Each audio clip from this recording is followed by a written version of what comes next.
Hi everyone, welcome to the Seidor's maintenance solution. In this video, we're going to review different aspects of the solution, beginning with an overview and continuing with the key characteristics and functionalities. Let's start by the overview. The solution fits perfectly into the companies who uses equipment as part of their daily operations and want to perform different types of maintenance.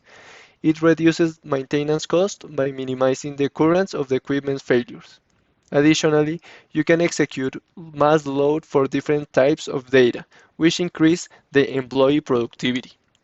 Let's now turn to the key characteristics and functionalities. The solution is divided in three main blocks, which are settings, the general master, and the process.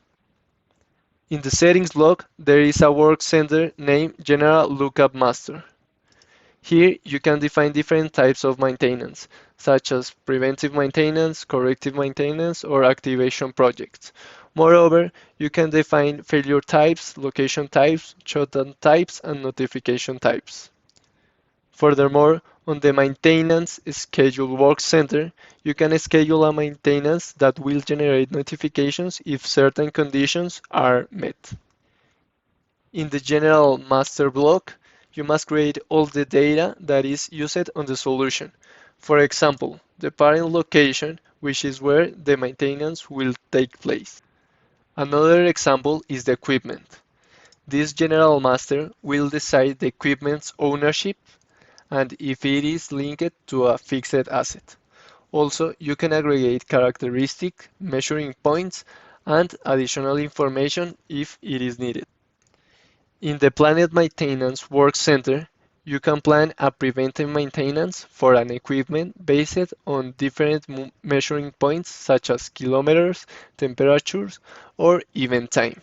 Additionally, you could aggregate bill of operations that will help the user to know which tasks and materials are required for the maintenance. Finally, the third block is the process block. In this place, process like recording a measurement, creating a notification, or a maintenance order will take place. Let's see an order and its capabilities. In the general view, you can observe the order description, the responsible person, the equipment, and the bill of operations.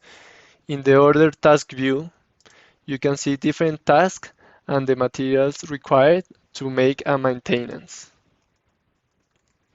In the cost data view, you can appreciate the incurred cost that the maintenance have. Moreover, when you release the order, you can obtain a project ID. This will help you to track the maintenance cost. At last, we can observe the materials and services required view. You can acquire materials and services by generating a purchase requisition or a transfer order in this screen. In conclusion, that's a quick overview of the maintenance solution. Thanks for watching.